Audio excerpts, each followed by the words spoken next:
Hello everyone, I'm Lost. Today we will be answering the question, can I beat Dark Souls 2 naked and afraid? Here are the rules. I will be naked and in a somewhat fragile emotional state, given that while I have played the original DS2, DS2 Scholar of the First Sin is completely new to me.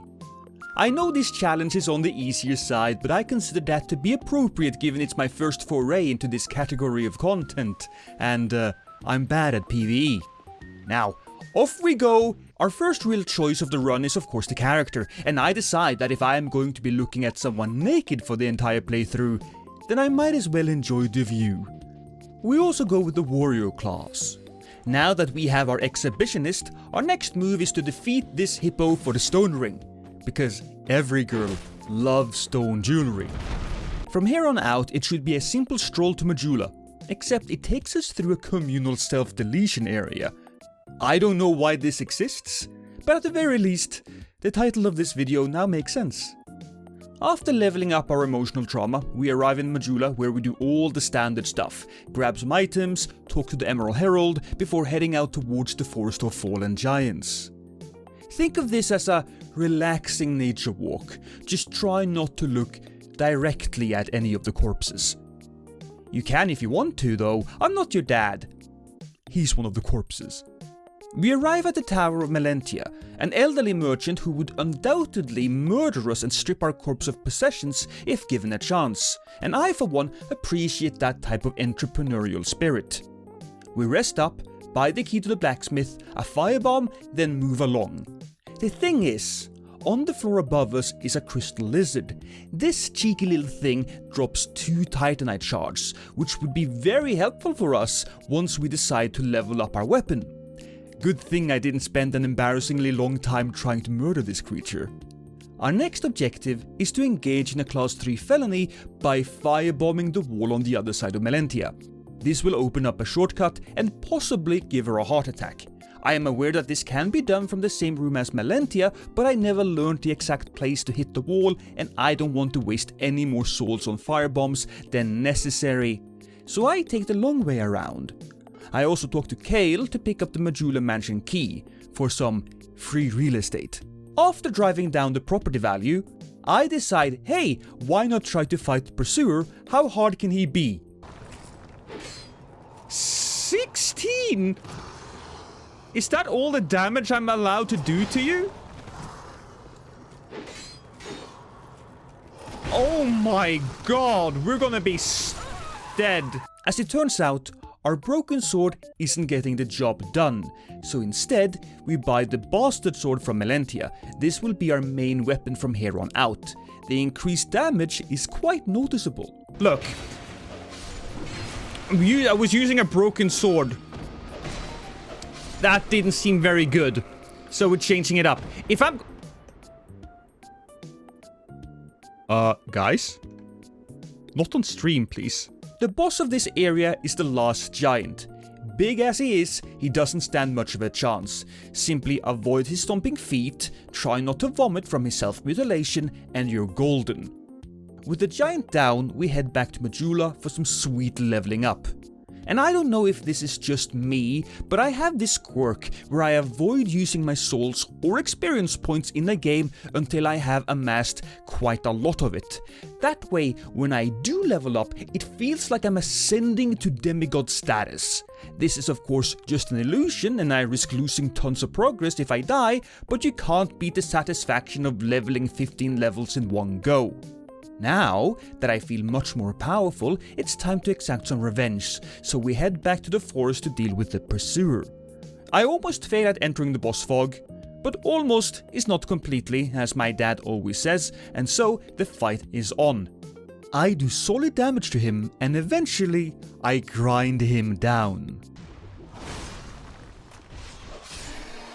Naturally, the next step in the process is to pretend to be a bird's egg and or baby so that the bird will transport us to the lost bastille. The public transport system in Drangleic is weird, but I have no complaints, really, considering that we are dropped in an area with a dull ember, which will come in handy later. So far, I haven't really been surprised too much by the differences between the original Dark Souls 2 and the Scholar of the First Sin version, But this is nice, since originally the dull ember would be found in the Iron King's castle, which is far from here and annoying to get to. A not so nice surprise though is this guy, who decided to get stoned right in front of the door. Remember everyone, don't do drugs when it's inconvenient to me. Luckily, there is a fragrant branch of yore right around the corner. We pick that up and definitely don't die repeatedly to the pursuer, but eventually kill him and get our 20k souls back. We now have the branch, but we won't go through the door quite yet. First I have to release Blacksmith Steady Hands McDuff. He won't work on our stuff unless you give him the dull ember, which of course we do. I then proceed to rob the man blind and upgrade my weapons with materials I took from his shop.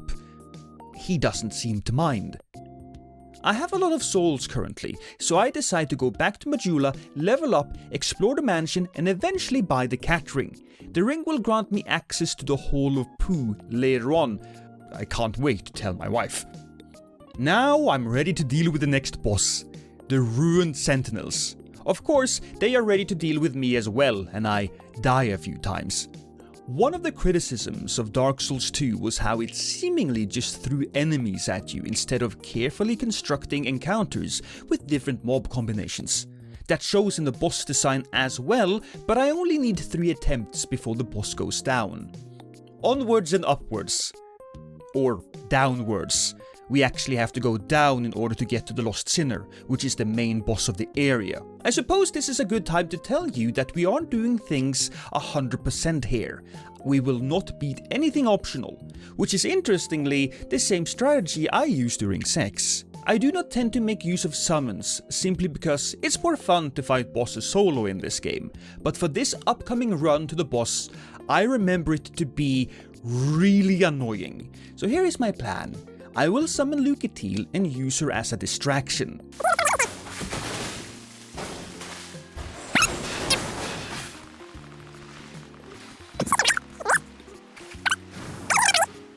That worked. I will be honest, I kind of expected her to die. I'll be even more honest, I wanted her to die. But she's here and the boss is next, so whatever. The fight is fairly easy. Honestly, I'm a little disappointed with the Lost Sinner. This boss, and a lot of others as well, is just a standard humanoid with a basic moveset. I wish they expanded on the nature of her sin and used it to give her attacks some more flavor. Because as is, this is just like eating tomato soup but without the tomatoes. Oh well, boss down in 1 attempt. Next up is that big hole in the ground. Yes, we are going for the rotten. The laddersmith isn't here yet, but that's okay, because I spent a lot of souls earlier buying a ring from a local cat so that I can freely jump off ledges. A perfectly healthy sentence. There isn't much to say about the next sequence of events. I make my way down into the hole.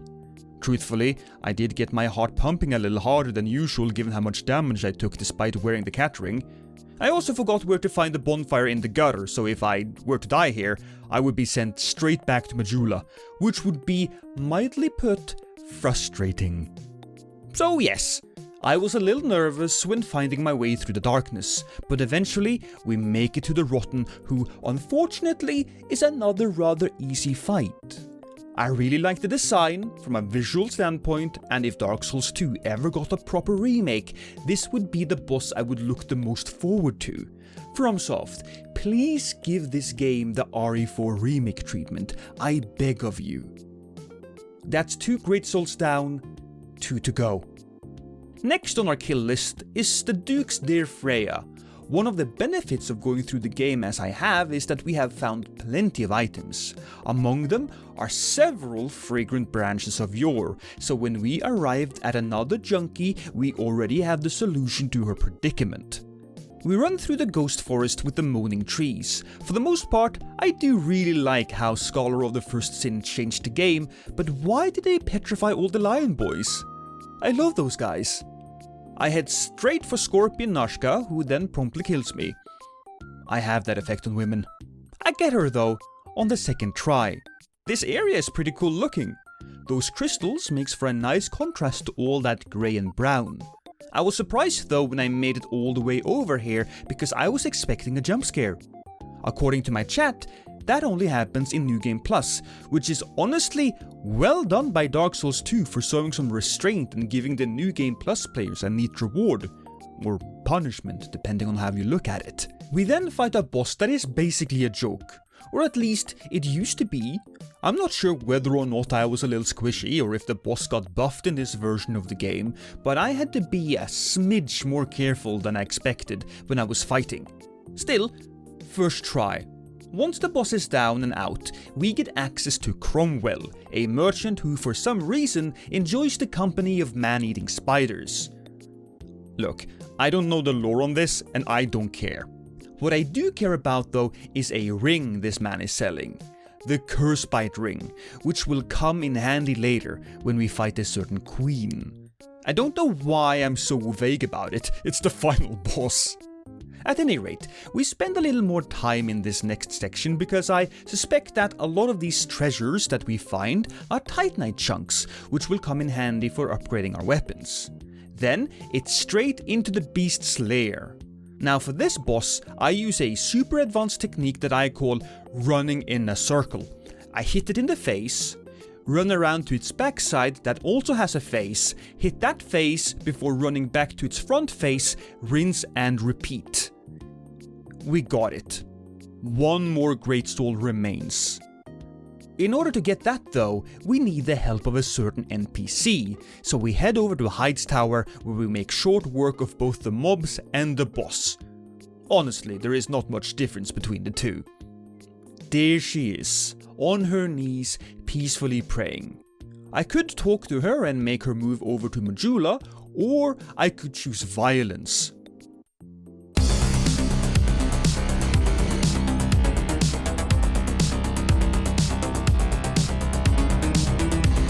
I chose violence.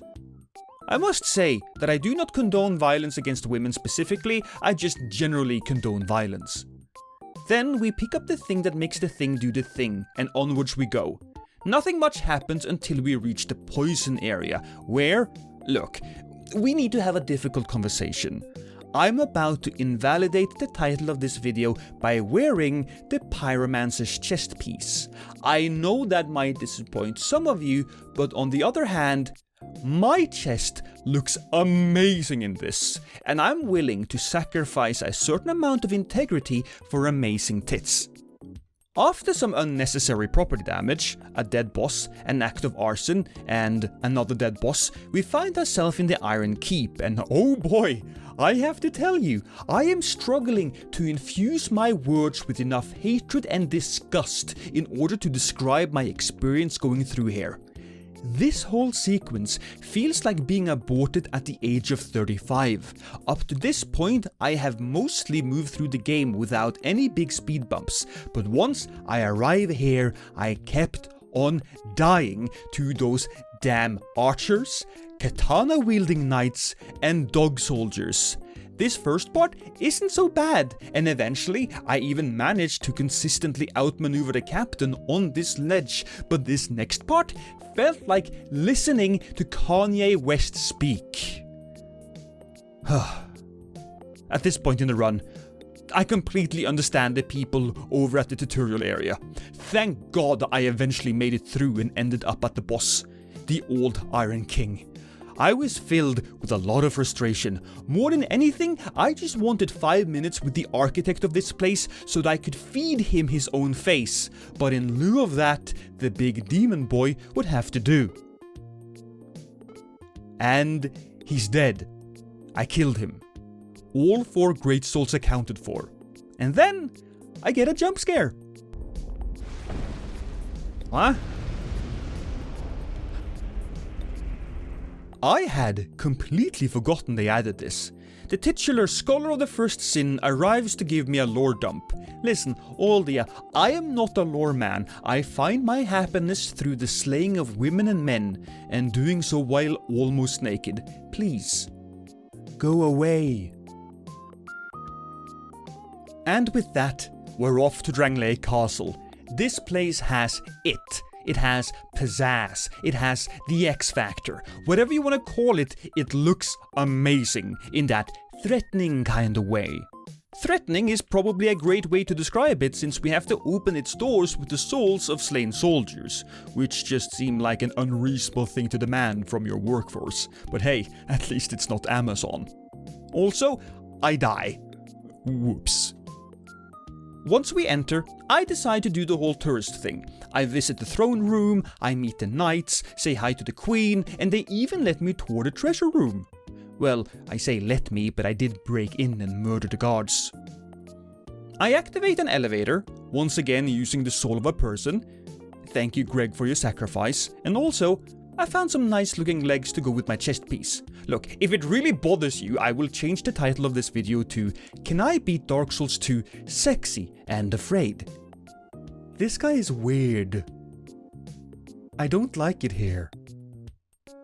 Coming up though is probably the best PvP boss out of all of the From Software games. The Looking Glass Knight. Just like most of the other bosses in this game, his moveset is basic, but he makes up for it in style. He looks like a chrome Udix Gundyr.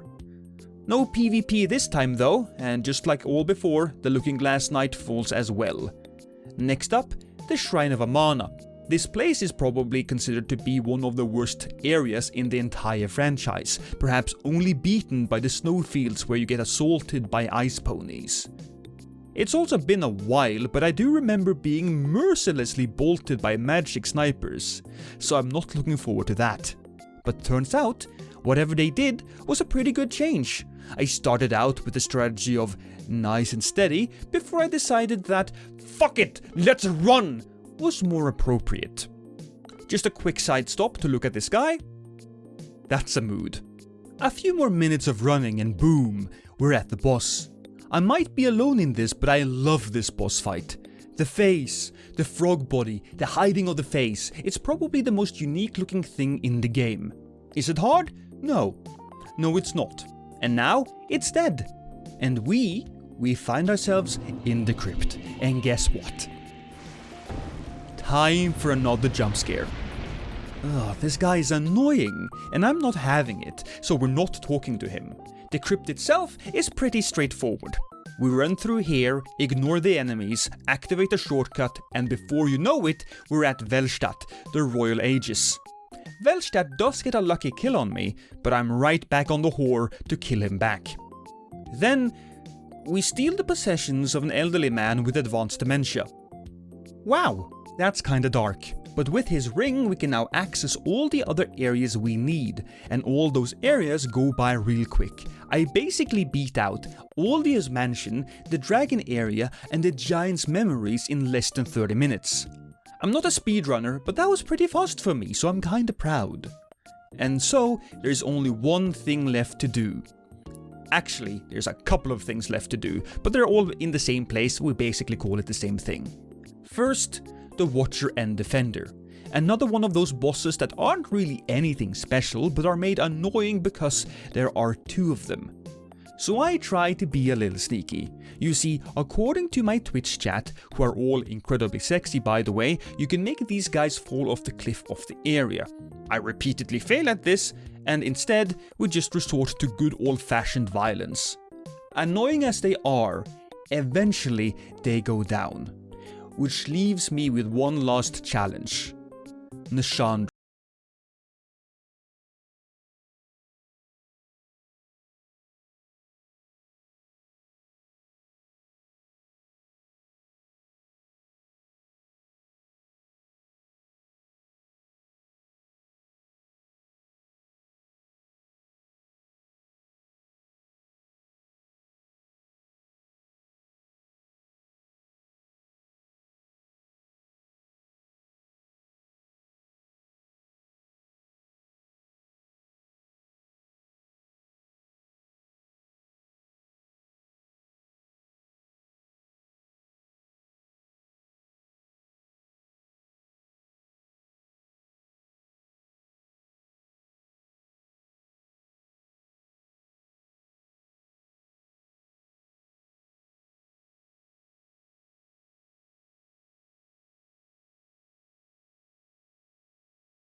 Yeah, that was classic.